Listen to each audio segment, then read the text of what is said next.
In London, technology is the Silicon Roundabout. Introducing a new talk show dedicated to the people of the London technology startup scene. Silicon Real. Each week, interviewing entrepreneurs, venture capitalists, financial technology, accelerators, and incubators in an exciting three-person format.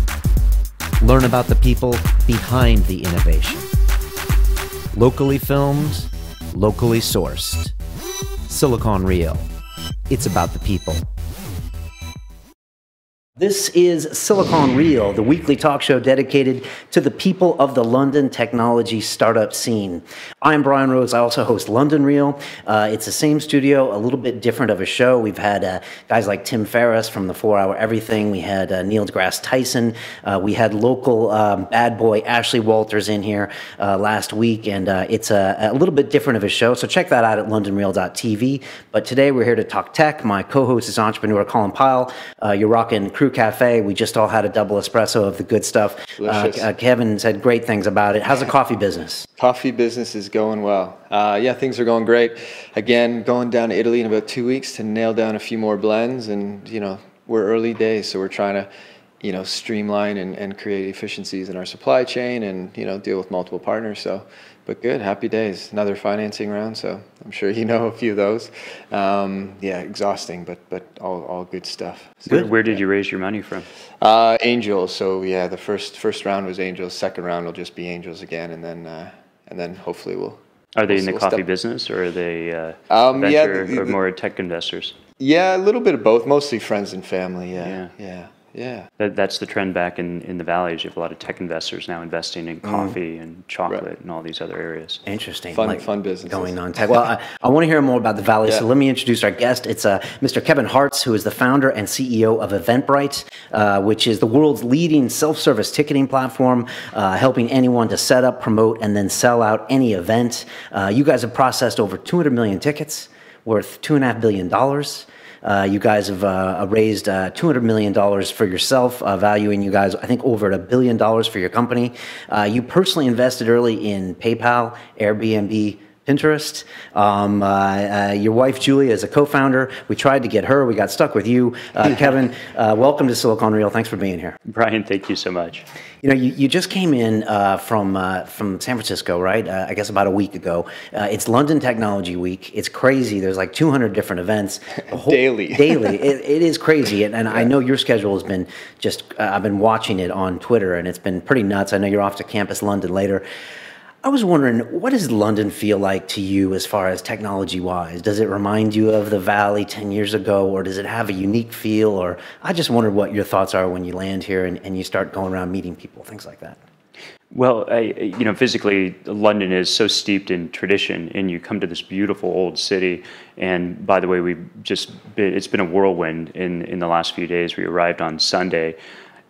It is, as I mentioned, so steeped in tradition, yet when you get out of the taxi or the Uber and you get into these events, it's the people. It's almost indistinguishable. I think entrepreneurs are universal, and entrepreneurs kind of migrate to these centers, and London is becoming one of these centers now. That's kind of always good to hear. I kind of always wonder where we're at. People always say in fintech we kind of have an advantage because we're right in the middle of the banks are literally a mile away from us, and government's here. It's kind of like San Francisco, LA, New York rolled into one, in that sense. But I always wonder if it feels, kind of early on. Everyone's really helpful with everything we do at Silicon Real. They always want to help each other out. But we haven't had a lot of the big exits that people have had over the years. And I know you were involved in some of these early companies as an investor.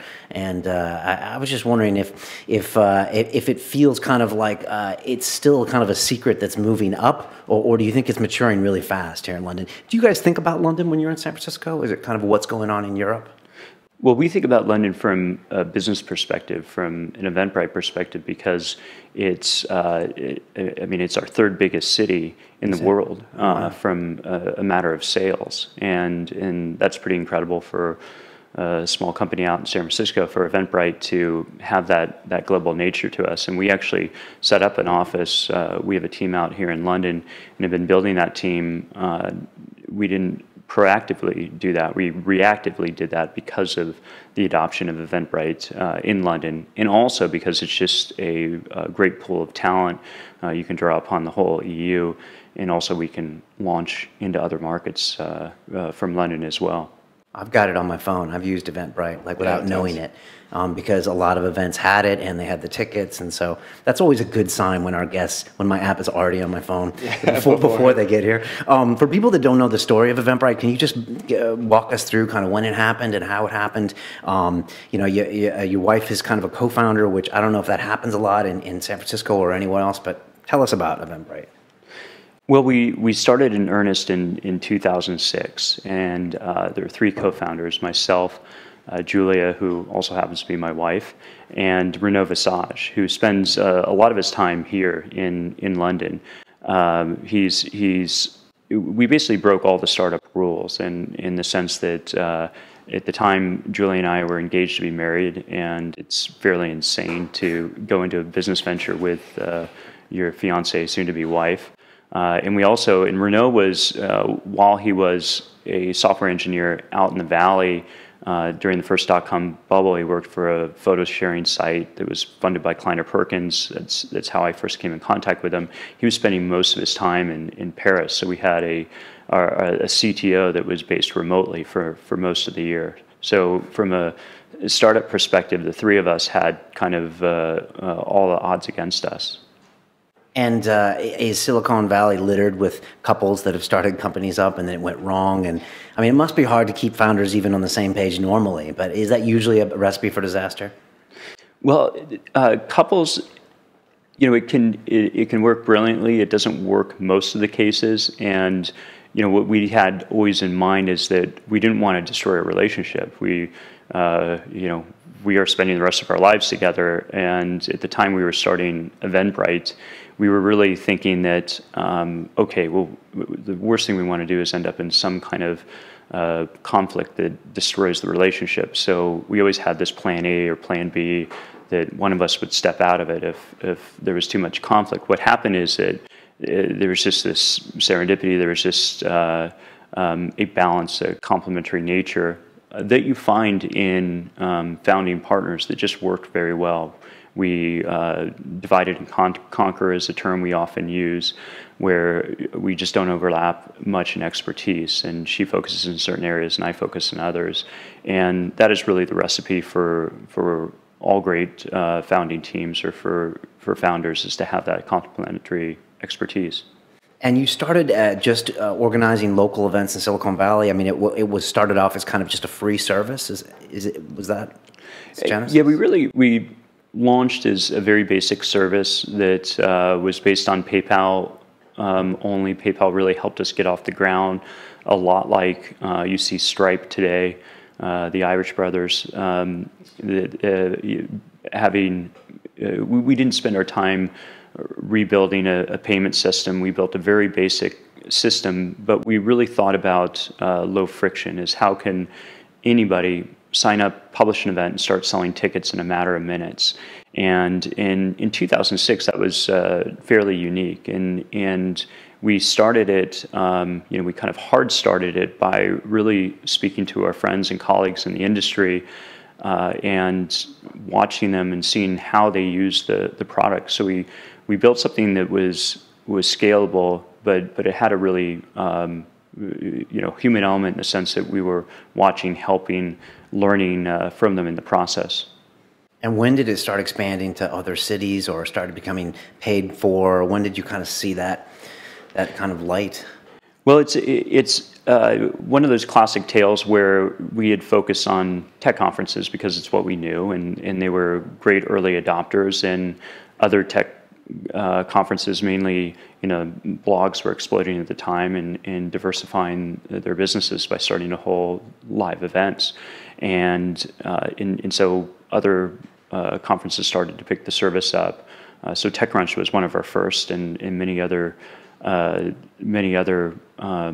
blogs and conferences followed after that. And that's an initial vector of growth. But also at the time, we like to look at building business in terms of, what vectors do you grow off? What kind of drafts, tailwinds can you use to grow? And at the time, it was SEO. Google was really gaining prominence, and you were seeing a lot of companies grow through great organic search. And Yelp was an inspiration to us, what Jeremy Stoppelman had built in terms of indexing local businesses and seeing a lot of traffic coming from that way. And what started to happen after we kind of primed the pump and spent a lot of hard work watching the customer, working with the customer, getting this flywheel going, is that we saw Google search picking up this really interesting local content that started out as tech conferences, but then were classes on photography or dance or bands playing in small clubs and these sorts of things. And was there a point where you felt it turning or tipping, or you were like, okay, this is kind of growing on its own? Maybe I'm paranoid, but I always felt like we've always had to just be pushing and pushing and pushing. I don't think we ever, one may look back and, we're really proud of what we accomplished, but I think we've always been pushing the business. I think we've taken advantage of a lot of beneficial tailwinds, as we say, whether it was SEO, and then the social revolution happened, and all of a sudden we saw traffic coming from Facebook and more deeply integrated in Facebook, and people started sharing events, and that was a great vector. We we made free events. If you were holding an event that didn't cost anything, you can use our service at no cost. You've got this full featured platform, and today 2/3 of our events are free events, and tens of millions of people attend free events each year on Eventbrite, and they learn about Eventbrite, and they turn into paid sellers themselves, or many do. And so these natural drivers of growth, these virtuous cycles, all really helped kind of sweep us up. And I still always feel it's a good battle every day, and we're only as good as kind of the next adventure ahead of us. We probably should look back more and enjoy ourselves, but I think we're looking forward and really enjoying the challenges ahead.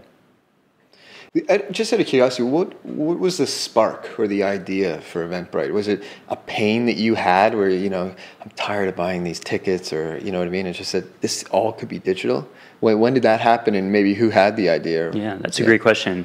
It was really around, it feels like ticketing, and I use ticketing as a general term. I think that we connotate ticketing with the O2 Arena, Royal Albert Hall, the World Cup, but it's really something much broader. It's any type of live experience, and we saw this. We think it is this last bastion of e-commerce, this completely untapped area where people were putting up flyers or sending out emails or trying to promote, the so-called long tail of events. We saw this massive opportunity to be that solution. And really the heart of the vision is around live experiences, is that we love the notion of people gathering. It's inherent to who we are. It's part of, if you talk about Maslow's pyramids, it's one of those kind of core needs. And what we've seen is people coming together around live experiences, whether it's on the professional side, whether it's to see a band play, whether it's to watch a sporting event, whether it's to compete in a Tough Mudder race, which are these crazy obstacle courses started by... I was on one about a month ago. Ah, good for you. Yeah. How did you like it? It was tough. That's what I told everyone afterwards. It was tough. I put together a video with my GoPro head cam, and everyone was like, that looks like fun, but I cut out the 4 hours of running up hills. And, but yeah, it was a fantastic experience, and yeah, it was all about being together, and there's no time limits, and I really like that. So. And that's Will Dean created that. He's is he British. From London? Yeah, he's a Brit. He was British Special Forces and went over to Harvard Business School, and when he left business school, started that. And it's just been one of these phenomenons of, I think that really typifies the live experience. Yeah. It's interesting you said that it's because we watch, we watch live streaming, and now you can stream concerts in HD, and we've got Skype calls, and we've got the social media revolution you talked about. And yet on the other side of that is this need for us all to connect and get together, which is the essence of your business model. And I was wondering how, do you see those kind of two battling in people's heads, or in people in tech spaces' heads, or us as humans going forward, or we have all these tools to connect virtually, but we really want to connect physically? I really like how you said that. It feels like you're really plugging Eventbrite now. Thank you. I'm going to have to borrow that. Yeah. Luckily, this is being archived, so I can like transcribe this or something. But no, that's beautifully said. Is that as we become more connected, that in fact, technology has also enabled us to gather. That a mobile phone, given its characteristics, or social media, allows us to come together more easily and find out what's going on or what's happening around us. And that's really the vision of Eventbrite, is to bring people together and not miss those great experiences, or find new experiences that you wanted to be a part of. We see it as a media type. In the United States, we have cable TV with a few hundred channels, and you have your film, and you have your educational channels, and your sports, and so on. And we see kind of we want to be that cable TV of live experiences that cover every part of your life, whether it's professionally, whether you want to learn something new, or whether, again, you want to be challenged in sport, that you have this kind of channel guide to everything happening in the real world. Yeah, so you look at it almost as a media platform. Yes, exactly. It's interesting how you look at things differently. It seems to be all the success stories out of, in technology, are people that just look at things differently. And people talk about this recent Uber valuation, and they say it's because the president is not thinking about this as a taxi company. He's thinking about it as a logistics solution. Right. And it's interesting, you talk about this being like almost a media vertical, getting together with people, whether it be for events or teaching or learning or something like that. Well, it's one of the oldest media verticals around. The Greek Right. Greek plays. Right. So we've gathered since almost the beginning of time, and it's time to really formalize that more, and that's really our mission. And so when we think about that, we think about, I guess there's Nielsen ratings or net ratings. If you have Nielsen ratings in the United States, but it's how much time you spend watching television or these different things. And we foresee a future where you have that share of time that is spent in these live experiences that's much more formalized. And today there's little bits and pieces of that. You go to you go see a band, you run in a race, but we really want to understand and define that more and provide more variety to consumers, because that's really what kind of defines us as human beings, that we can gather and connect and discover and learn and all these great things. I think as a species, we're getting more and more frustrated because we think we've solved all of these things where you used to have to get together and go see a band live. And now you can watch the music video at home. You can watch a DVD when you get home from work and relax. Or you can do all these things where you communicate via Skype. And I talked to my dad, but I haven't seen him for 4 years, but I Skyped him last week. And I think we're ultimately, they're building this kind of human frustration because we're not getting out there. Like the Tough Mudder was probably one of the greatest things I'll do all year. And I was this big thing, and we prepared, and I did it. And we were all there touching and looking at each other and having these emotions and shared experiences. I don't do enough of that stuff. And I live in London, for God's sakes. So I don't know. I don't know why that is. Yeah, I really sort of push against it, because even just running a business, I thought, you talk about the start of Eventbrite, which is kind of, ironic that here's this company that's bringing people together, but yet it was started with your CTO, not in the same location. And for me, starting businesses, if you've ever spent a month with, a developer not next to you or a designer not next to you, it can be hugely frustrating. And you think, until virtual reality, where you can kind of sit in a virtual room with someone and actually work together, I don't think Skype is, it's a great service. Don't get me wrong, I love it, but we're seeing those challenges today as we expand and try to communicate or trying to maintain that communication with our London office. We've expanded in South America. We have an office in Argentina, a team down there, and it's very difficult, but very important given the global aspect of businesses today. How many employees do you have globally? We have 373. Wow. Right on the money. There we go. It's weird because you see like an Oculus acquisition by Facebook, and it would seem like Kevin would just ring the guy, the portfolio manager, and be like, "Look, if you want a zero correlated asset, it's Eventbrite," because they're almost like the two separate issues, aren't they? Right. One is like you have to actually be there, and one is you have to actually not be there. Right. Does that come through your mind when you see a lot of that virtual reality technology, and you're thinking that's great to have the tech, but we know there's always going to be the need for the. I love the zero correlated asset. Another line I will use, that's exactly right, is, we often say that we imagined a world, that we would be in, the Snow Crash. If you've read the novel Snow Crash, it's this science fiction novel where you, of the future, where you travel through inside of these virtual worlds through this Oculus type of interface. And that is what we all imagine the future to be. And I think there's this dichotomy of the online and the offline, and the offline will always remain robust. And, and to maybe take this at a different angle, what you see in the digital world is a lot of disruption. So you saw the disruption of the music industry, Sean Parker and Napster, and Sean Fanning, and the value of recorded music go to nearly zero. And what you saw was that the touring industry really took off, that artists then made their money going out on tour. And that analog works in so many different categories. We see so many different kind of traditional magazines that are building their business or expanding their business through having live events, whether it's around wine and food, or whether it's around certain hobbyists. And Makers Faire is something that comes to mind that was just in the Bay Area and is starting to tour more and more. But Makers Faire started from, it was really a publication, and now the Makers Faire themselves are these wonderful festivals that celebrate coming together and creating.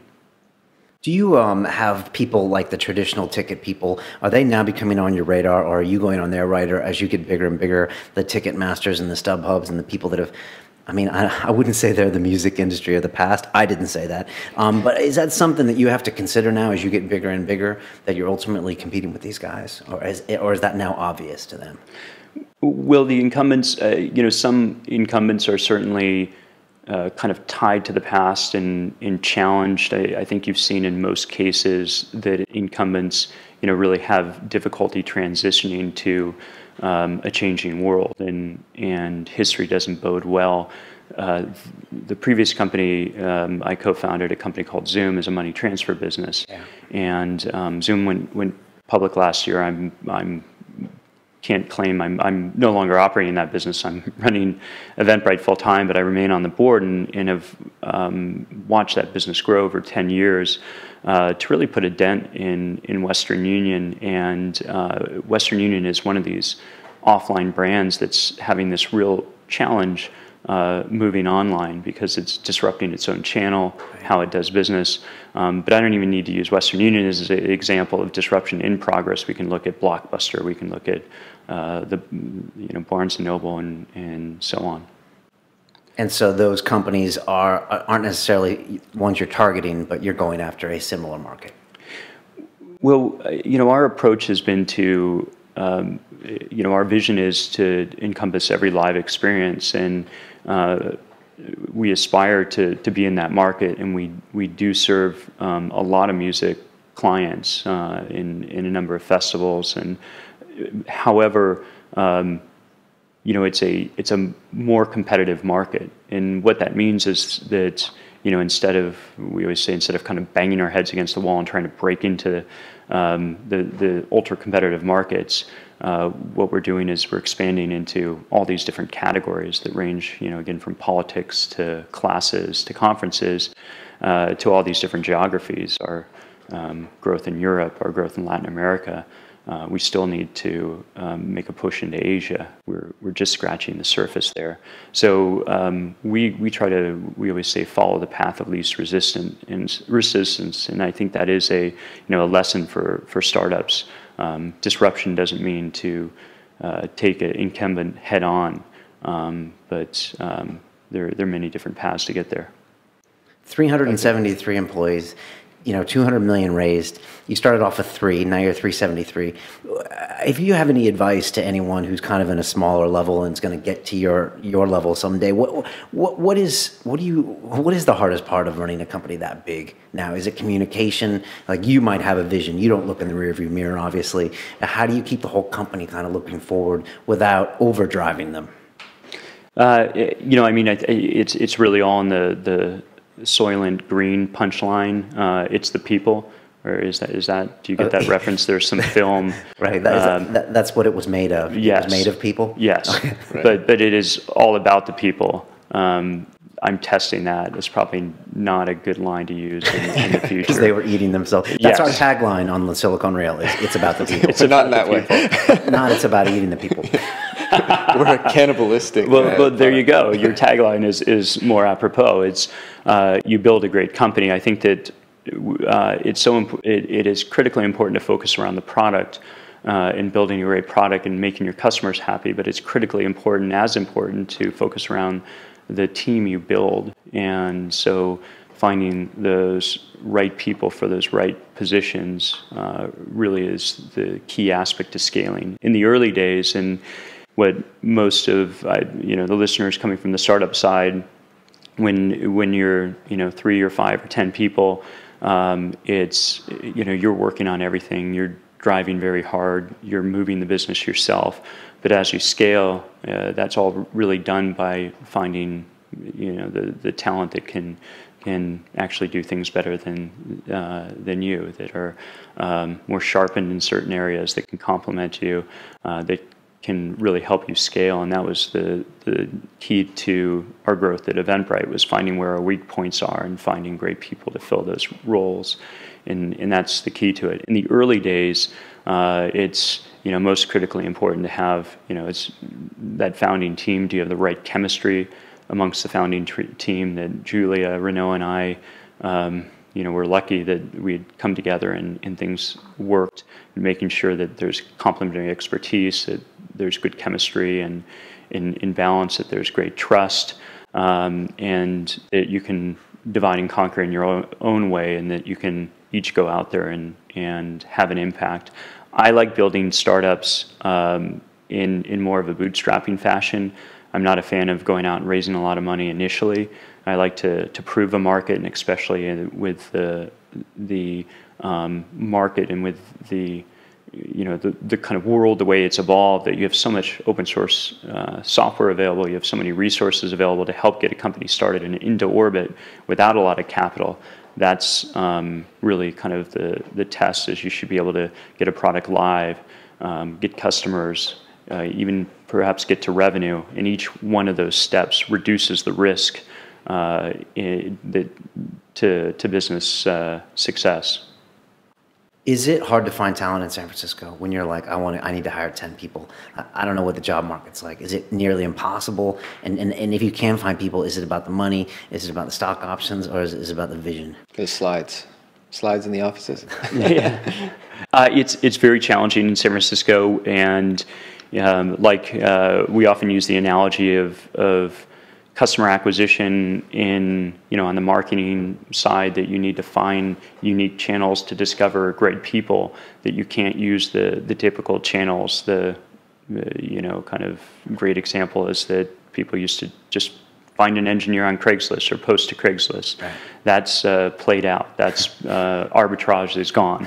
So how do you reach out and find talent around the world, or pull from universities, or acqui-hires, or how do you go about approaching finding great talent? Retaining great talent is as important as finding customers and making those customers happy.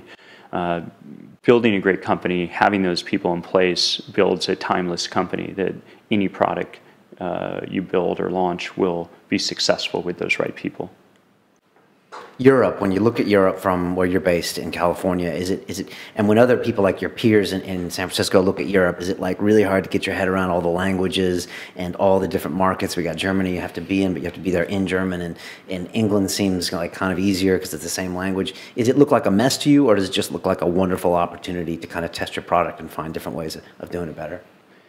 We've been looking at it for a number of years now, and so I would say we're still in the early stages of understanding, but we've come quite far.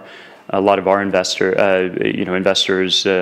Tiger Global is one of our investors that really has an international focus. Sequoia Capital has a global focus, and that's been helpful to get that perspective that the internet industry is not just about Silicon Valley and winning the United States. That used to be the old paradigm 10 years ago, is that you had to win domestically, and nearly from day one you've got to think globally.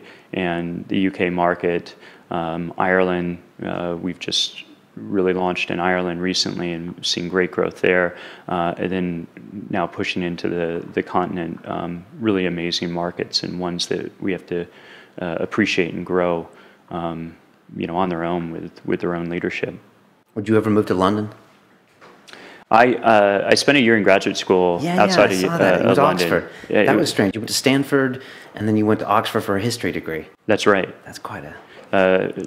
Not so apropos for technology, one would think, but I would say I'm the kind of key component of history is that you see these patterns that happen over and over again. And we see these patterns in tech happening over and over again. So that's maybe my one tie to how history is actually applicable. Otherwise, the period of George III doesn't hold a lot of weight in the Valley, expertise in that area. So it has been useful, that history degree? I would say that the kind of intellectual curiosity and pattern recognition are the really of what I took away from Oxford. Okay. Speaking of history, I mean, we've seen, big bull markets in tech, and we've seen them recede, whatever you want to call those things. We've seen, a recent very bull market. We've seen these Uber valuations, which are very impressive or crazy, whatever you want to call it, raising 9 figures for Uber at $17 billion valuations. Do you see patterns here? I mean, you've been in the Valley for a while. You probably saw the 2001, 2002, and you've seen it again. Does this feel different? Does it feel like a slower growth, a sustainable growth, or do you still say I can pick 2 out of these 10 companies, they're not going to be here in 5 years? Well, I think you answered the question. There are these really clear patterns that happen. We saw it in 2000. We see these pendulum shifts, and you describe it as the pendulum of capitalism never stays still in the middle. It's either boom, it swings out one direction, or bust and swings the other. We're a little bit out on the boom side, but you can never really tell how far it goes or how long it lasts. We're in there seems to be a fair amount of health. I mean, despite we're seeing some big valuations and so on, but you're also seeing some remarkable numbers and some remarkable economics out of these companies that I'm not going to say this is different from last time. As soon as that's the most dangerous line I've ever heard. Right. We heard that in 2008. We're hearing it now, and usually as soon as you start to hear people saying it's different this time, it means the end is near. But what's wonderful is that there is a greater capital efficiency to the businesses being built. I love studying and really looking at these marketplace businesses. Uber, Airbnb, Eventbrite is a marketplace of buyers and sellers, attendees and organizers. Our center of gravity has been really focused around the organizers, and where we're shifting and spending our focus now is around the attendees and consumers, and filling that vision of finding great things to do. I dodged your question a bit about whether we're in a bubble. How did I get away with that? I don't know, but I shifted it right back to I expected Eventbrite. nothing less. I'll bring it.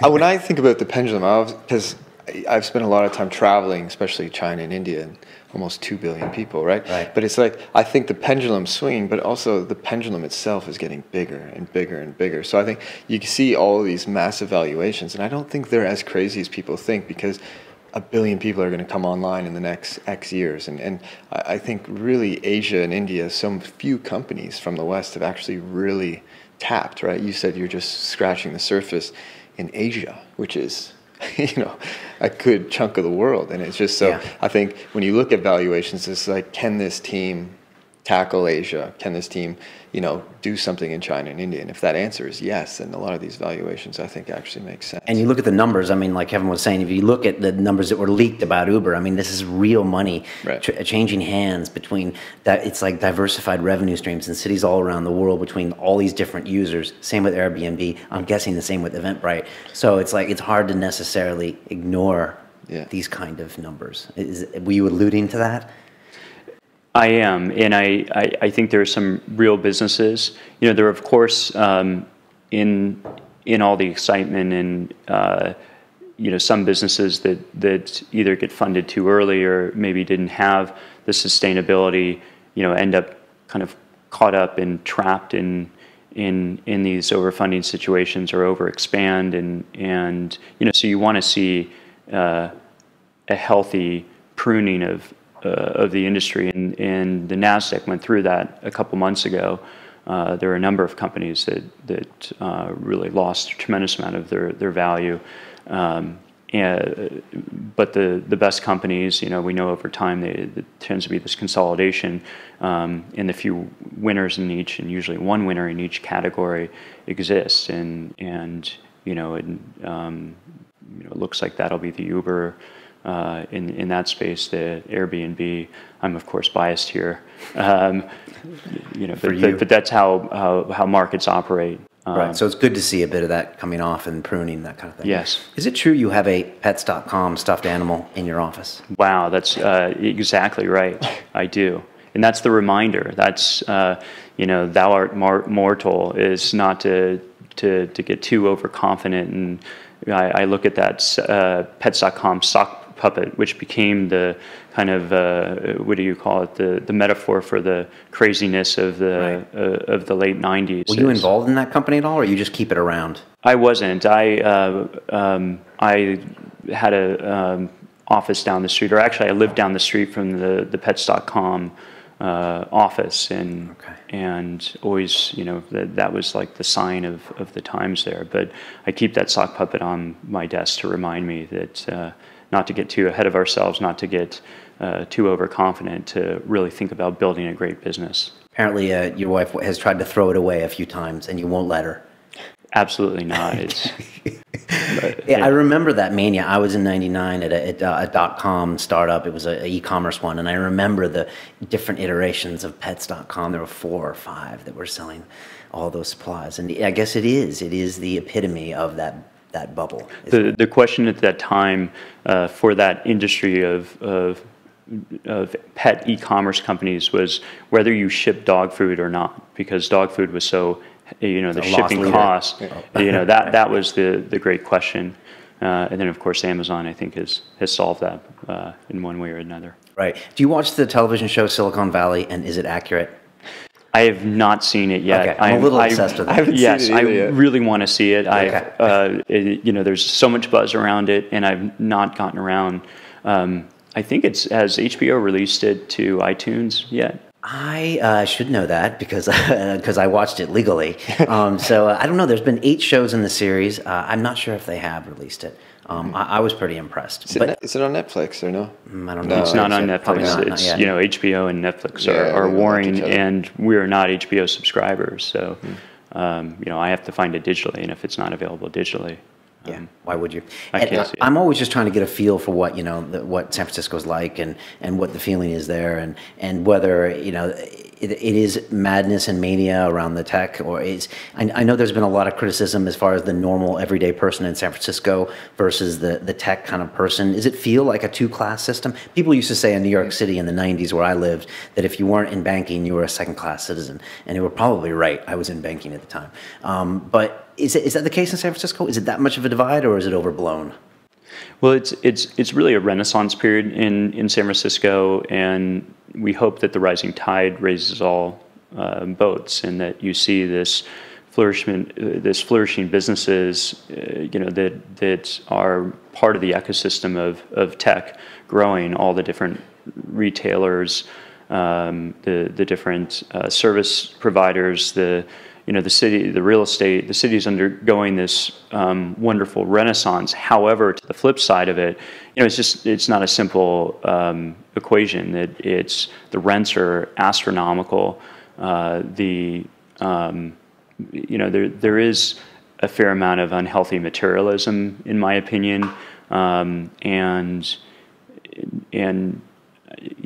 I think that the Valley does need to think about the other side of the equation, and that's the simple fact of it. In any of these great periods of prosperity, these type of divisions occur, and we're right in the midst of trying to contend with it. And what you see are these issues, or powder kegs arise around attacking buses and things like that. What have you seen in London this week that impresses you? Has there been any kind of sector or companies or anything that you're like, it's interesting to see what these people are doing? Because in a weird way, you kind of put these people in a different time zone, 8 time zones away, and they're obviously going to come up with slightly different things than people in New York or San Francisco. I was wondering if anything kind of stuck in your mind. Well, it's, as I've traveled around the city, I've just gone from startup to startup, and going into these offices and seeing 15 companies on the placard of cool startups, and sitting down with these entrepreneurs and speaking to them, and seeing that the sophistication, the intelligence, the drive, the things that you want to see in a growing tech community. Now, Silicon Valley has had a decade's head start. We had 2 decades, many decades actually. The chip industry, Hewlett Packard, the military influence and impact that spawned the chip industry, which spawned the hardware industry, which spawned the software industry. So there's been a lot of time for what's happening in the last 2 decades to actually develop, and so. I think that London is on its way. It's following more of a course of I would say New York. We're seeing a lot of promise and excitement coming out of New York.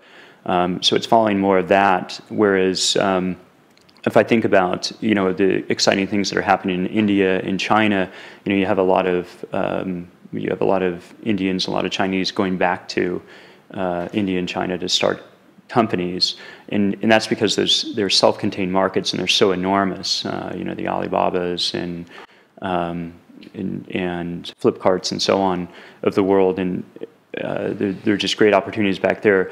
London is different, and I would put it more akin to New York, if I try to make that comparison. All right, that's a good comparison. Can you spot a successful entrepreneur in 5 minutes? If you sit down and talk to someone, you said you've been going through these companies. I think it's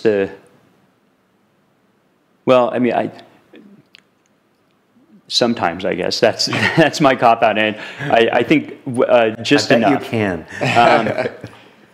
I can certainly, I certainly look for certain characteristics, and I actually like to learn a lot about family history, background. I like to hear the obstacles that entrepreneurs have overcome, and so I almost run a psychological profile on entrepreneurs to say, what is their true motivation, what was their, how were they influenced by their family and their parents. As it really tells me a lot about an entrepreneur and their true motivations. But I've certainly made my fair share of mistakes. I think that, you mentioned all those great companies that I had the good fortune to be involved in, but I think a great investor is just somebody that's managed to push aside or convince everyone to forget about all the disasters he or she has been involved in. That's good advice. How do you get involved on the ground floor with those companies like PayPal, Airbnb, Pinterest, or is there another 97 in your portfolio that didn't do very well, or how is that because people you knew or you believed in their business models? How did that happen? Well, it was a fledgling time in the Valley that I was really out there, and again, see that in London today is that it was a special movement that was happening, and there weren't 15 or 20 Airbnbs. There was just one. There weren't 15 or 20 Trulias. There was one PayPal, and it was a relatively small network. And I was an entrepreneur. We were, and what I found is that I was just drawn to learning. Part of really the context, or really the main thrust of Eventbrite, we value transparency, we value collaboration, and we value learning. And I could learn a lot of the early stages by spending time with these great entrepreneurs. And so they were investments that I was supposed to be advising and helping, but in fact I was gaining as much information the other way. And that's really what the core is of what it takes to build a collaborative fledgling industry, and that's what needs to really happen with entrepreneurs in London. And that's what's heartening to see when entrepreneurs are all housed together and sharing problems. We talk a lot about open source software, but we should talk about open source sharing of knowledge. And that's what was helpful, was these formative years of being able to interact with all these great entrepreneurs. That is probably the best statement you made so far. It's just the most interesting. It feels like a really open community here, but I don't really have anything to compare it to. But I haven't heard of anyone trying to hide an idea or hide knowledge. Everybody is more than happy to give introductions, and they've taught me to be the same. And it's just like, let's help. We still feel like a movement that's foreign to this city. We're not in government. We're not in banking. We're not in advertising. I kind of span the tech world, and then with my coffee business, the old traditional product business, right? And I see it enormous gaps, right? Like the lack of transparency and the shadiness that exists in sort of the coffee industry of sort of the moving products is incredible. And the hesitancy to give introductions and exactly. And I'm trying to take the tech world and be transparent and open, and then guys are screwing me over, and I'm like, what the fuck? I'm trying to pull it, be tech here with you, and you didn't play tech, and that's not fair. It occasionally happens in tech, but it's harder to do because it's an open, transparent community, and you don't, if you act as a bad character, the reputation sticks with that entrepreneur for a long time. Right, and investors as well. Yeah, and it's not just the bad relationship you have with the person. It's like everyone sees your behavior, like a true monkey clan, and you get punished for it. Kevin, we always ask everyone here a few questions at the end. I want to ask you the same. If you could make a phone call to the 20-year-old Kevin Hartz and give that young man a bit of advice, what would you tell him to do? Well, my advice, to any 20-year-old or fledgling entrepreneur is to not listen to their parents. And what that means, I like to give my parents a hard time and tease them, so that's why I like to say that, for one. But secondly, the truth of it is that our parents, or the status quo, is not thinking about what the future looks like. One is thinking about what the past looked like, what success looked like in the past, and that was being an investment banker, or being a consultant, or taking a risk-averse route to so-called success or happiness. And the reality is that you have to take extreme risk, and especially at an age of 20, it's a time to take some risks, really try to make an impact on the world, and do something really incredible. And that's what we wake up every day. That's what motivates me, is and so thinking big, taking big risks, really going for it is that phone call to that 20-year-old. And that 20-year-old being you, were you taking those risks at that point? I think I was. I think I zigzagged a bit, and but no, I could have. I certainly could have been thinking bigger. Was certainly not on any track of a Mark Zuckerberg. I would call myself a late bloomer. having started my first company in my mid-late 20s. And when you were at Oxford, you weren't thinking, I'm just going to get back to tech pretty soon here, or I'm going into tech. I was thinking graduate school, no, more graduate school, or doctorate. Who knows what. Okay.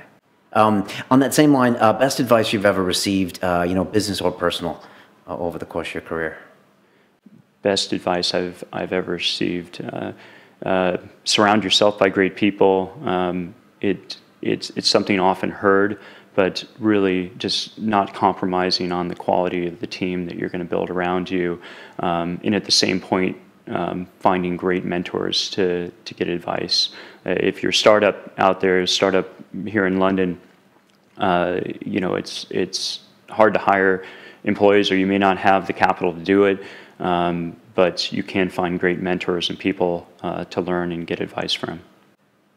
Excellent. Last bit of that, you mentioned to the 20-year-olds advice and things like that. If they do want to get into tech and they're not located in a major metropolitan area where they can maybe drop by for a drink about it, that kind of thing, what should they do? Should they try to build something?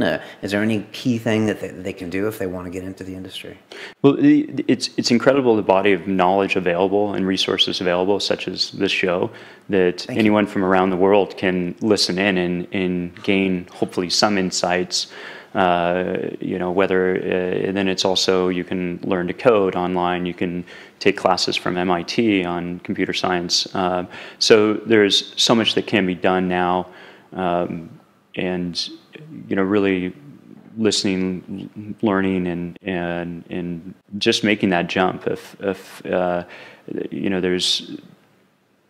there's always the opportunity to, in the 20s, to make a lot of mistakes, and if it's an interest and a passion, go for it. The downside, or the thing to be cautious of, is just make sure, I think that technology can be somewhat fashionable, and it's like it comes and goes sometimes, and entrepreneurs can get into it for the wrong reasons, can get into it for that they see piles of money, or it seems to be the in vogue thing to do. And really what entrepreneurialism is about is making an impact on the world in a positive way. And, if you see that as your true north, and you're then follow it. Very well said. Good. Take Good. some risks. That's good advice for the 20-year-old. Good. I have one more question. You have such a unique background for payments. Do you know what I mean? I think, I want to hear your opinion on where are payments going. Is Bitcoin here to stay? Maybe shed some light on some of that stuff. Well, I'm biased again. I'm long in Bitcoin, and did get involved in payments early on as a spectator on the sidelines of watching PayPal grow and that great team do amazing things as that company was started, and then of course Zoom and now Eventbrite is very payments heavy. So looking very carefully at the world of payments, and certainly watching Bitcoin, I think that I think optionality is important. So by that I mean that I believe that Bitcoin has that opportunity to be the TCP/IP of money, meaning to be this new form of currency that becomes ubiquitous. But there's also a lot of risk to it, and so you don't want to necessarily put all your eggs in one basket. So that's the question is, and that's the question of the challenges Eventbrite every day is there are things that can disrupt or propel Eventbrite to the next level. Google search, organic search was one of those things that propelled us to the next level. Social and Facebook and Twitter was something that propelled us to the next level.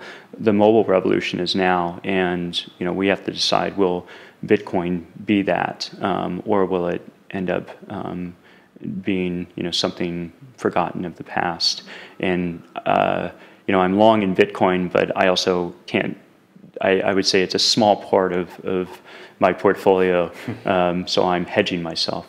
So keep your options open. Exactly. Yeah, I love Bitcoin. I'm fascinated by it. I'm not that long. I have a slightly small long position, but I'm not convinced it's going to change this whole payment game in the next 5 years, and maybe in the next 10. But that's my opinion. Not that you even asked my opinion. That's okay. I'm glad to hear it. Kevin, thanks so much for your time. Thank this you. was a great episode because we really got in your head about a lot of things. So thanks for the insights. We've been doing this now a year, 52 episodes, and it's great to kind of get the stories, and especially someone that's been in the industry as long as you, just to get your thoughts on there. Well, really a pleasure. Thank you, Brian. Thank you, Colin. Yeah, thanks for making the stop on your busy week in London. Yeah, well, if you're listening to us on iTunes, you can watch us on YouTube. And as we say, it's a Silicon Reel. It's about the people. We're 1 year in. We're going to keep doing this. Thank you. Happy birthday to you too. And if you want to help or get involved, send us an email, hello@siliconreel.com. We got a couple people that are working for us, getting involved, meeting all sorts of great people. And we always want to hear your suggestions for guests. And there you go. Kevin, all the best in your journeys and with Eventbrite. Big fan of what you're doing, and take care of yourself. Thanks so much. Thanks.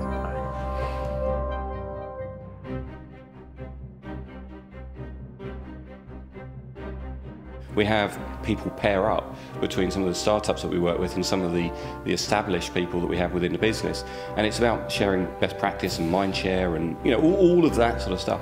And it really rubs off on them. It really rubs off on them in terms of some of the ideas that they can come back with and the different ways in which they approach challenges.